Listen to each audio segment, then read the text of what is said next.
सवाल है जो मैं आपके साथ आज शुरू करना चाहता हूं। अगर आपके घर में कोई आए बिना बुलाए और वो इतना पावरफुल हो कि आप उसे निकाल नहीं सकते हो, तो आप क्या करोगे?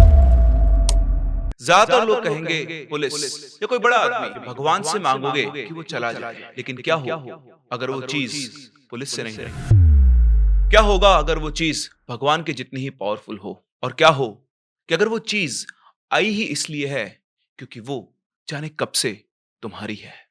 तुमने मांगा नहीं, तुमने चाहा नहीं, तुम तो जानते भी नहीं, लेकिन वो आई और अब तुम्हें उसे ढूंढना होगा, क्योंकि उसने वो सवाल छेड़ दिया है जो कई जन्मों से छुपा हुआ है। आज की कहानी एक ऐसे आदमी की है जिसने कुछ नहीं मांगा था, फिर भी एक रात सब कुछ उसकी जिंदगी में आ गया।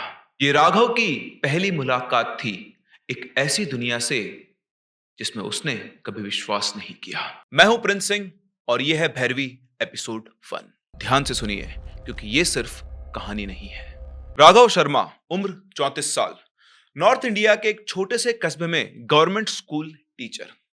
वो एक ऐसे आदमी की डेफिनेशन था जिसको जिंदगी ने कभी कोई बड़ा झटका नहीं दिया। सीधा साधा, पढ़ा लिखा, लेकिन रैशनल, चीजों को लॉजिक से सोचा करता था। उसके लिए दुनिया वही थी जो उसे दिखाई देती थी।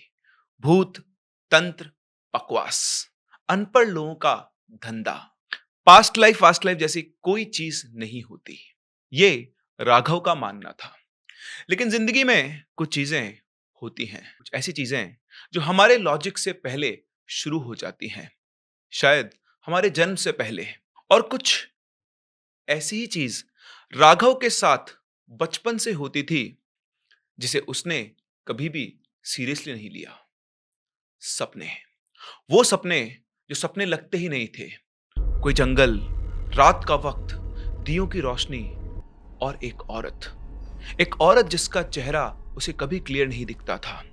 सिर्फ एक फीलिंग कि वो उसे जानती है बहुत अच्छे से, और राघव भी उसे जानता है। वो सपने में हमेशा एक ही चीज कहती थी, कुछ धीमी सी आवाज में, जिसे राघव कभी सुन नहीं पाता था। और फिर उसकी आंख खुल जाती थी, वो सपना टूट जाता था और सुबह तक राघव सब कुछ भूल जाता था। और यही तो प्रॉब्लम थी राघव की, कि वो हमेशा भूल जाता था, लेकिन वो कभी नहीं भूली। बात है सितंबर के महीने की। राघव की बहन की शादी की तैयारी चल रही थी। कुछ दिन से घर में एक बड़ी अजीब सी चीज हो रही थी जिसे कोई एक्सप्लेन नहीं कर पा रहा था। रात को रखा पानी, उसमें से एक अजीब सी खुशबू आने लगती थी। घर में कोई फूल नहीं रखे हुए थे, कोई इत्र नहीं था, फिर भी एक गहरी मिट्टी जैसी एक पुरानी खुशबू जो सिर्फ रात को आती थी। राघव का 12 साल का छोटा भाई अनुज नींद में बातें करने लगा था। वो कहता था कि वो औरत फिर आई थी, छत पर बैठी थी, मुझे देख रही थी। सबने सोचा बच्चा है, सपने देख रहा है। राघव ने भी यही सोचा। लेकिन 14 सितंबर की वो रात, जब राघव छत पर बिछाई खाट पर लेटा हुआ था, ऊपर आसमान में तारे दिखाई दे रहे थे, सब कुछ नॉर्मल था। अभी उसे लेटे करीबन 20-25 मिनट हुए थे कि तभी उसे एक आवाज आई, किसी के गाने की आवाज। और शायद वो कोई गाना भी नहीं था। आवाज कुछ ऐसी थी जैसे कोई लय के अंदर मंत्र पढ़ रहा हो, सुर में, दर्द में, प्यार में, तीनों फीलिंग्स एक साथ, बहुत धीमी लेकिन बिल्कुल क्लियर। राघव ने सोचा कि शायद पड़ोस में कोई गा रहा होगा। उसने करवट ली, लेकिन आवाज बंद नहीं हुई, बल्कि उसके और करीब आने लगी। उस आवाज से राघव को थोड़ा सा अनसेटलिंग सा एक्सपीरियंस होने लगा और वो इधर उधर देखने लगा। और तभी उसकी नजर टिकी अंधेरे कोने में, छत के बिल्कुल उस तरफ जहां पर कुछ था। एक परछाई, एक शेप, एक सिलौट, एक औरत का आकार, बैठे हुए, बिल्कुल स्थिर, बिल्कुल खामोश। राघव का दिल एक सेकंड के लिए रुक गया। उसके गले से आवाज तो निकली कौन है, लेकिन मुंह से बाहर नहीं निकल पाई। उसने अपनी जगह से उठना चाहा, लेकिन उसके पैर नहीं उठे। चिल्लाना चाहा तो गले से आवाज नहीं निकली। वो शेप, वो फिगर वहीं के वहीं बैठी रही। और राघव को ये फीलिंग आ रही थी कि वो बैठे बैठे बिल्कुल सामने राघव को ही देख रही है, जैसे वो राघव को जानती हो। और तभी राघव की आंखों के सामने कुछ ऐसा हुआ उसने कभी जिंदगी में भी नहीं सोचा था। बैठे बैठे एकदम से वो फिगर उठने लगी, उठने नहीं, हवा के अंदर फ्लोट करने लगी, उड़ने लगी। और उसे देखकर राघव के शरीर के अंदर से जैसे कोई डर फूटा हो। एक ऐसा डर, एक ऐसी फीलिंग जो कई सालों से शायद उसके डीएनए में स्टोर्ड थी। और उड़ते उड़ते वो सीधा राघव के करीब आई, इतना करीब कि राघव अब उसकी आंखों में देख सकता था। उसका चेहरा क्लियर नहीं था, लेकिन उसकी आंखें बिल्कुल क्लियर राघव को दिखाई दे रही थी। और जिंदगी में पहली बार राघव को एक चीज फील हुई जो उसने आज से पहले कभी भी फील नहीं की थी। डर नहीं, कुछ और, एक जानी पहचानी कसक, एक टीस, जैसे कोई बहुत पुरानी मेमोरी निकल के वापस से आ गई हो। और फिर राघव चीखा, पूरी ताकत से चीखा। और राघव की चीख सुनकर घर के लोग दौड़े हुए छत के ऊपर आ गए। वहां पर कोई भी नहीं था, सिर्फ राघव था, पसीने में भीगा, कांपता हुआ, आंखों में आंसू। एक 34 साल का नॉन बिलीवर आदमी एक बच्चे की तरह रो रहा था। लेकिन जो सबसे ज्यादा अनसेटलिंग चीज राघव के लिए थी, वो डर नहीं था। वो मोमेंट था कि जब वो फिगर राघव से दूर जा रहा था, जब वो चीखा, तो उसके अंदर से एक दर्द उठ रहा था, बिछड़ने का दर्द। जैसे कोई अपना उससे छूट रहा हो, जैसे कोई जा रहा हो जो कभी जाना नहीं चाहिए था। ये फीलिंग वो किसी को भी एक्सप्लेन नहीं कर सकता था। खैर, सब लोगों ने उसे सेटल किया, उससे पूछा, लेकिन राघव किसी को क्या बता सकता था। उसे खुद को समझ में नहीं आ रहा था कि उसने क्या देखा और ये कौन थी जिसके साथ उसे एक अजीब सा कनेक्शन फील हुआ। अगली सुबह राघव ने किसी को कुछ नहीं बताया, लेकिन वो खुद अंदर से बदल गया था। वो कसक जो उसे उस फिगर के जाते वक्त फील हुई थी, वो अभी भी उसके अंदर थी। एक हल्के दर्द की तरह वो उसके अंदर बनी हुई थी। 3 दिन तक राघव को नींद नहीं आई, उसका खाना खाने का मन नहीं करता था। और जब भी वो अपनी आंखें बंद करता, उसे बस वही सिलहाउट, वही शेप और वही आंखें दिखाई देती।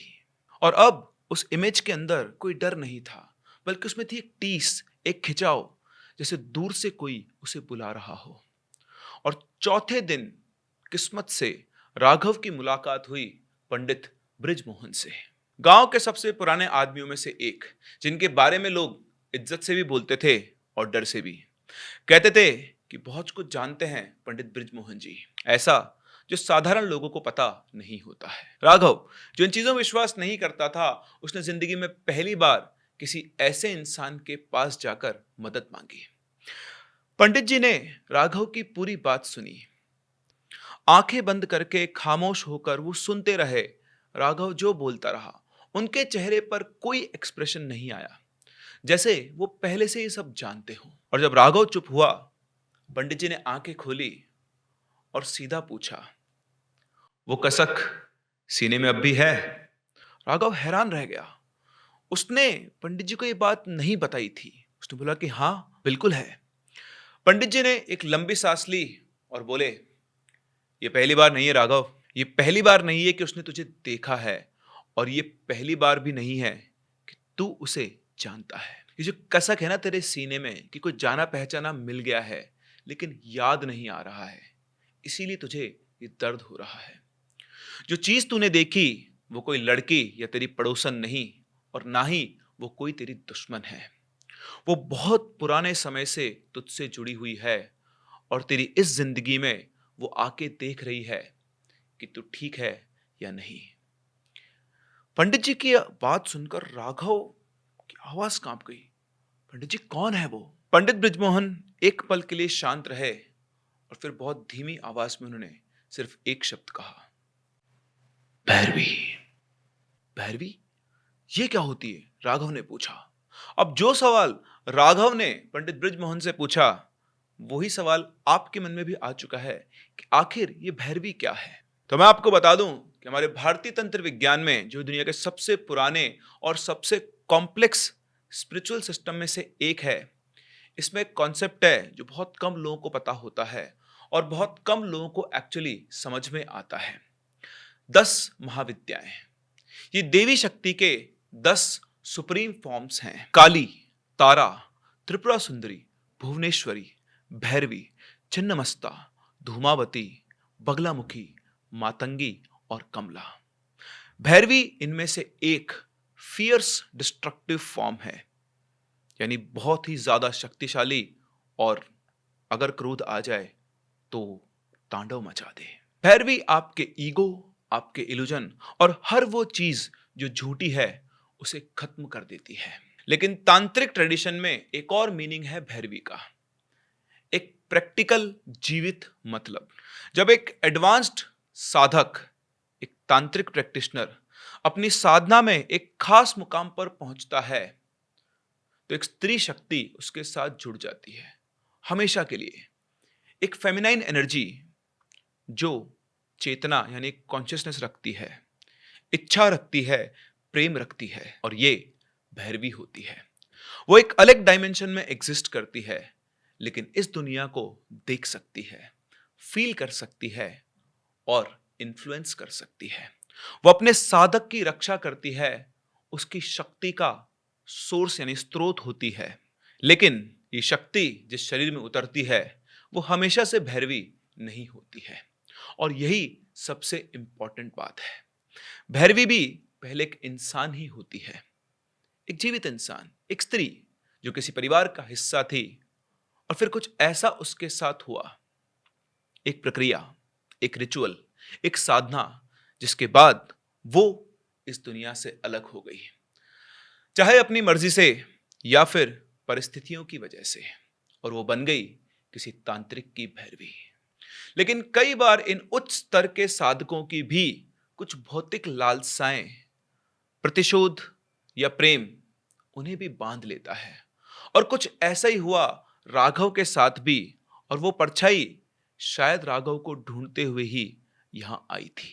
इसके बाद पंडित बृजमोहन ने कुछ ऐसा कहा जो राघव के लिए सब कुछ बदल देने वाला था। उन्होंने कहा कि अगर तू सचमुच जानना चाहता है कि वो कौन है, कहां से आई है, क्या चाहती है तुझसे, तो तुझे खुद चल के जाना होगा उसकी दुनिया में। तुझे साधकों से मिलना होगा, तांत्रिकों से मिलना होगा, उन लोगों से जिन्होंने भैरवी को जाना है। वो खुद नहीं आ सकती तेरे पास, सीधा नहीं बोल सकती, लेकिन वो रास्ता जरूर बनाएगी। लेकिन उस रास्ते पर तुझे चलना होगा। पंडित जी की सारी बातें सुनकर राघव उनसे कहता है, लेकिन इस भैरवी से मेरा क्या लेना देना है? पंडित जी उसकी बात सुनकर मुस्कुराए और बोले, वो तो समय तुझे बताएगा, ये तो मुझे भी नहीं पता, क्योंकि जितना मैं देख पाया या जितना उसने मुझे देखने दिया वो मैं तुम्हें बता चुका हूं। लेकिन हाँ, एक बात और कहूंगा, तुम्हें यदि उसे ढूंढना है और ये जानना है कि वो तुमसे क्या चाहती है और तुम्हारा उससे क्या रिश्ता है, तुम्हें उसे ढूंढना होगा, और उसके लिए तुम्हें तंत्र का सहारा लेना होगा। तभी तुम उससे जुड़ पाओगे और उसे देख पाओगे। तुम्हें पहले एक साधक बनना होगा, और उसके लिए तुम्हें एक गुरु को ढूंढना होगा। तो राघव ने उनसे कहा कि पंडित जी, क्या आप मेरे गुरु नहीं बन सकते? पंडित जी ने जवाब दिया, तुम्हारे जीवन पथ में मेरा काम बस इतना ही मार्गदर्शन करना था। तुम बस चलना शुरू करो, समय आने पर गुरु तुम्हें खुद खोज लेंगे। इसके बाद पंडित बृजमोहन ने राघव को एक नाम दिया और एक शहर, शुक्ला जी, रिटायर्ड कलेक्टर, प्रतापगढ़, और उसके बाद उन्होंने राघव को जाने का इशारा कर दिया। ये बात सुनकर राघव वहां से उठकर चला जाता है। उसे समझ नहीं आ रहा था कि उसे क्या करना है, कैसे करना है, लेकिन अंदर एक जिज्ञासा, एक आग जाग चुकी थी। उसकी अंतरात्मा तड़प रही थी उसे ढूंढने के लिए, जो ना जाने कितने समय से उसकी चेतना में यानी उसकी कॉन्शियसनेस में छुपा हुआ है। लेकिन कैसे ढूंढेगा उसे राघव? कौन है ये शुक्ला जी और क्या रोल है शुक्ला जी का राघव की इस जर्नी में? यह आपको जानने को मिलेगा भैरवी के अगले एपिसोड में। तो कहीं मत जाइए, बने रहिए हमारे साथ और जानिए कौन है ये भैरवी और कैसे ये राघव से जुड़ी।